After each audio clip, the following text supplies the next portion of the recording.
Día número 68. Bienvenidos a nuestra lectura bíblica. Hoy leeremos Salmos 34 del 8 al 14, Números 5 y 6 y Lucas capítulo 11 del 1 al 36. Comencemos. Salmos 34. Prueben y vean que el Señor es bueno. ¡Qué alegría para los que se refugian en Él! Teman al Señor, ustedes los de su pueblo santo, pues los que le temen tendrán todo lo que necesitan. Hasta los leones jóvenes y fuertes a veces pasan hambre, pero a los que confían en el Señor no les faltará ningún bien. Vean, hijos míos, y escúchenme, y les enseñaré a temer al Señor. ¿Quieres vivir una vida larga y próspera? Entonces, refrena tu lengua de hablar el mal, y tus labios de decir mentiras. Apártate del mal y haz el bien. Busca la paz y esfuérzate por mantenerla. Números capítulo 5. El Señor dio las siguientes instrucciones a Moisés. Ordena al pueblo de Israel que saque del campamento a toda persona que tenga una enfermedad de la piel o un flujo, o a quien haya quedado ceremonialmente impuro por tocar un cadáver. Esta orden debe aplicarse de la misma manera a hombres y a mujeres. Sácalos para que no contaminen el campamento donde yo habito en medio de ellos. Entonces los israelitas hicieron lo que el Señor les había ordenado a Moisés y sacaron a tales personas del campamento. Así que el Señor le dijo a Moisés: da al pueblo de Israel las siguientes instrucciones. Si alguien del pueblo, sea hombre o mujer, traiciona al Señor al hacerle mal a otra persona, esta persona es culpable. Deberá confesar su pecado, restituir completamente el daño hecho, más un 20% adicional, y darlo a la persona que perjudicó. Pero si la persona perjudicada está muerta y no hay ningún pariente cercano a quien pagarle el daño, el pago le pertenece al Señor y deberá dárselo al sacerdote. Además, el culpable llevará un carnero como sacrificio por el pecado y será purificado y hecho justo ante el Señor. Todas las ofrendas sagradas que los israelitas lleven a un sacerdote le pertenecen a él. Cada sacerdote puede quedarse con todos los donativos sagrados que reciba. El Señor le dijo a Moisés: da al pueblo de Israel las siguientes instrucciones.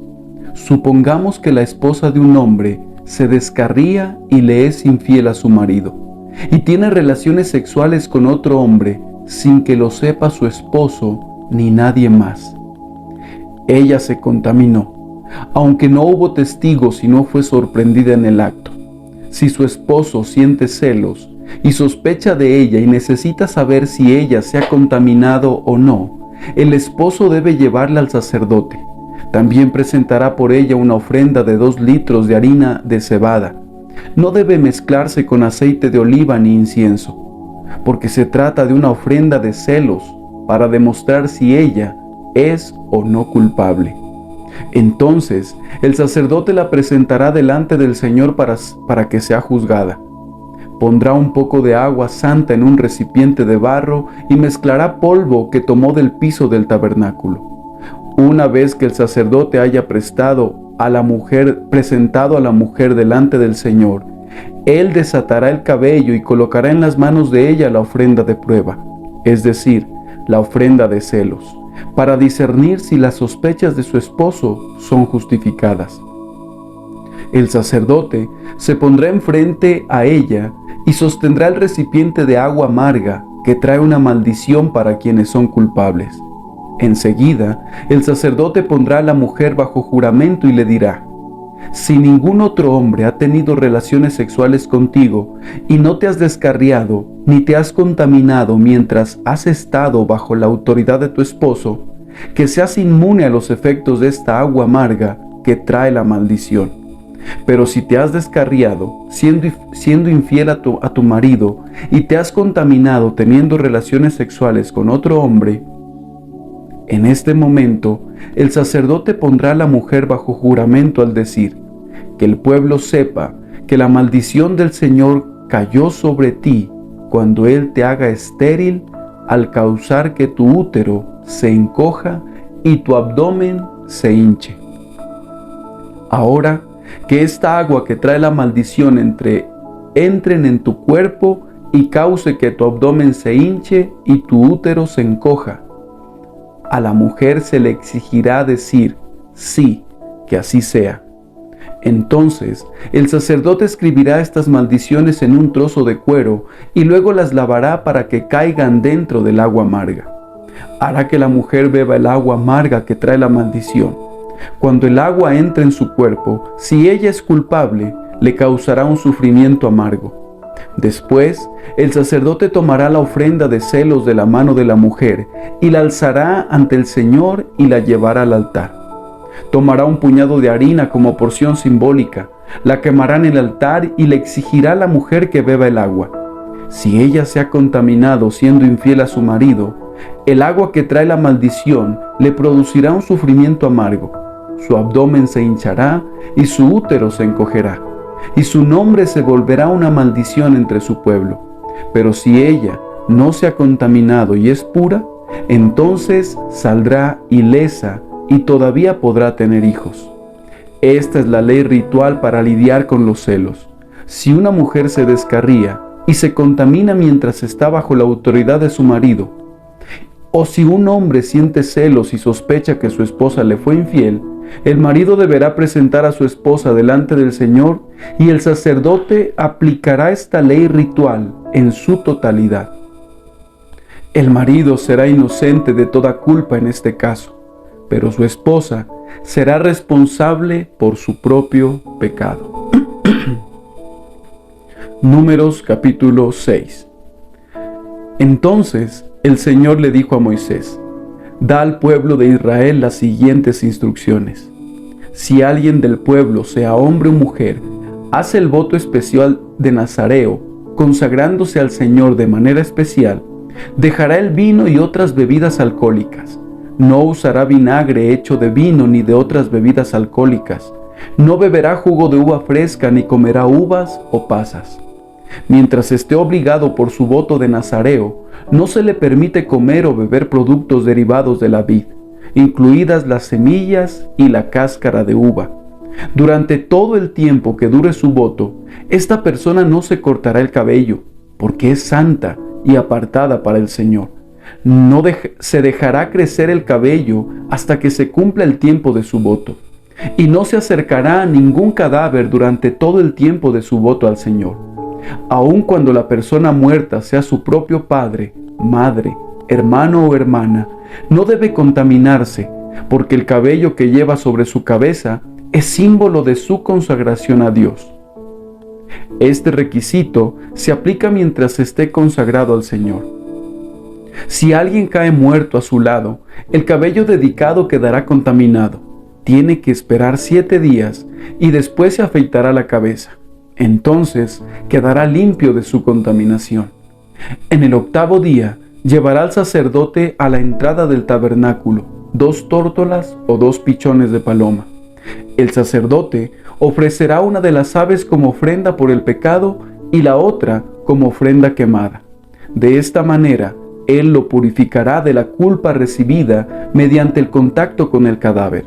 Luego, el nazareo reafirmará su compromiso y dejará que su cabello empiece a crecer de nuevo.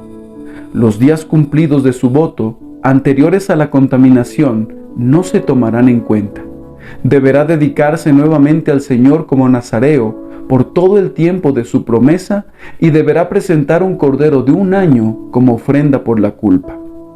Esta es la ley ritual para el nazareo. Al terminar el tiempo de consagración, deberá ir a la entrada del tabernáculo y ofrecer sus sacrificios al Señor: un cordero de 1 año sin defecto como ofrenda quemada, una cordera de 1 año sin defecto como ofrenda por el pecado, un carnero sin defecto como ofrenda de paz, una cesta de pan preparado sin levadura, panes de harina selecta mezclados con aceite de oliva y obleas untadas con aceite de oliva, junto con las ofrendas obligatorias de grano y de líquido. El sacerdote presentará estas ofrendas ante el Señor: primero la ofrenda por el pecado y la ofrenda quemada, Enseguida, el carnero como ofrenda de paz, junto con la cesta de pan preparado sin levadura. El sacerdote también presentará al Señor las ofrendas obligatorias de grano y de líquido. Después, el nazareo se afeitará la cabeza en la entrada del tabernáculo, tomará el cabello que dedicó y lo pondrá en el fuego, debajo del sacrificio de la ofrenda de paz. Después de que el nazareo se afeite la cabeza, el sacerdote tomará una espadilla hervida del carnero. También tomará de la cesta un pan y una oblea preparados sin levadura y los pondrá en las manos del nazareo. Entonces el sacerdote los levantará ante el Señor como ofrenda especial. Estas son las porciones santas para el sacerdote, junto con el pecho de la ofrenda especial y el muslo de la ofrenda sagrada que se levanta ante el Señor. Después de esta ceremonia, el nazareo podrá volver a beber vino. Esta es la ley ritual de los nazareos que juran llevar estas ofrendas al Señor. Si está a su alcance, también puede llevar ofrendas adicionales. Deben asegurarse de cumplir con todo lo que juraron cuando se apartaron como nazareos. Entonces el Señor le dijo a Moisés: diles a Aarón y a sus hijos que bendigan al pueblo de Israel con la siguiente bendición especial. Que el Señor te bendiga y te proteja. Que el Señor sonría sobre ti y sea compasivo contigo. Que el Señor te muestre su favor y te dé su paz. Cada vez que Aarón y sus hijos bendigan al pueblo de Israel en mi nombre, yo los bendeciré. Lucas capítulo 11. Una vez, Jesús estaba orando en cierto lugar.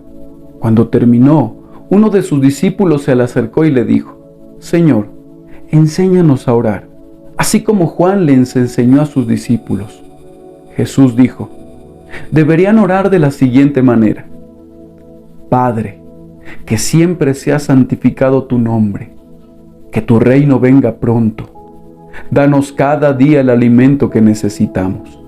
Y perdónanos nuestros pecados, así como nosotros perdonamos a los que pecan contra nosotros. Y no permitas que cedamos ante la tentación. Luego, utilizó la siguiente historia para enseñarles más acerca de la oración. Supongan que uno de ustedes va a la casa de un amigo a medianoche para pedirle que le preste 3 panes. Le dices: acaba de llegar de visita un amigo mío y no tengo nada para darle de comer. Supongan que ese amigo grita desde el dormitorio: no me molestes, la puerta ya está cerrada y mi familia y yo estamos acostados, no puedo ayudarte. Les digo que, aunque no lo haga por amistad, si sigues tocando a la puerta el tiempo suficiente, Él se levantará y te dará lo que necesitas debido a tu audaz insistencia. Así que les digo, sigan pidiendo y recibirán lo que piden. Sigan buscando y encontrarán. Sigan llamando y la puerta se les abrirá. Pues todo el que pide recibe, todo el que busca encuentra, y a todo el que llama se le abrirá la puerta. Ustedes, los que son padres, si sus hijos les piden un pescado, ¿les dan una serpiente en su lugar? ¿O si les piden un huevo, les dan un escorpión? Claro que no.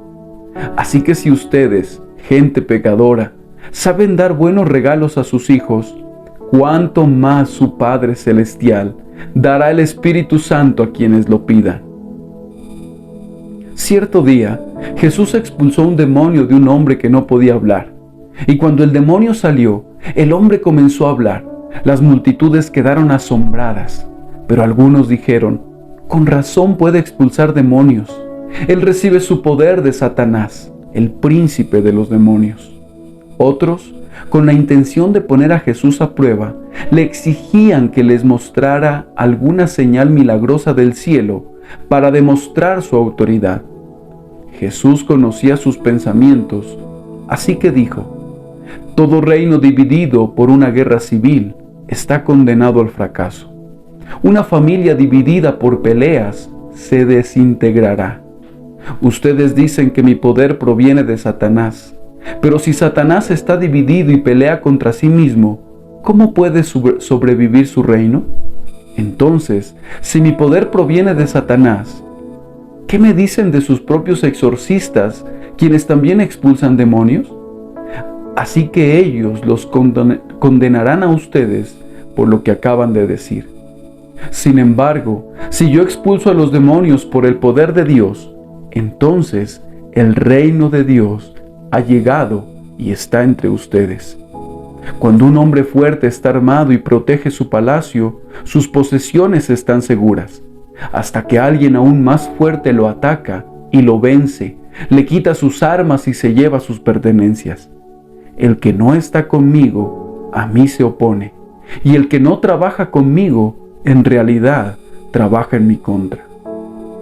Cuando un espíritu maligno sale de una persona, va al desierto en busca de descanso, pero como no lo encuentra, dice: volveré a la persona de la cual salí. De modo que regresa y encuentra que su antigua casa está barrida y en orden. Entonces el espíritu busca otros 7 espíritus más malignos que él, y todos entran en la persona y viven allí. Y entonces esa persona queda peor que antes. Mientras él hablaba, una mujer de la multitud exclamó: «Que Dios bendiga a tu madre, el vientre del cual saliste y los pechos que te amamantaron». Jesús respondió: «Pero aún más bendito es todo el que escucha la palabra de Dios y la pone en práctica». Al apretujarse la multitud contra Jesús, él dijo: «Esta generación maligna sigue pidiéndome que le muestre una señal milagrosa, pero la única señal que le daré será la señal de Jonás». Lo que le sucedió a él fue una señal para los habitantes de Nínive de que Dios lo había enviado. Lo que le suceda al Hijo del Hombre será una señal para la gente de este tiempo de que él fue enviado por Dios. El día del juicio, la reina de Saba se levantará contra esta generación y la condenará, porque vino de una tierra lejana para oír la sabiduría de Salomón. Ahora, alguien superior a Salomón está aquí, pero ustedes se niegan a escuchar. Los habitantes de Nínive también se levantarán contra esta generación el día del juicio y la condenarán, porque ellos se arrepintieron de sus pecados al escuchar la predicación de Jonás. Ahora, alguien superior a Jonás está aquí, pero ustedes se niegan a arrepentirse. Nadie enciende una lámpara y luego la esconde o la pone debajo de una canasta. En cambio, una lámpara se coloca en un lugar alto donde todos los que entren en la casa puedan ver su luz. Tu ojo es como una lámpara que da luz a tu cuerpo. Cuando tu ojo está sano, todo tu cuerpo está lleno de luz.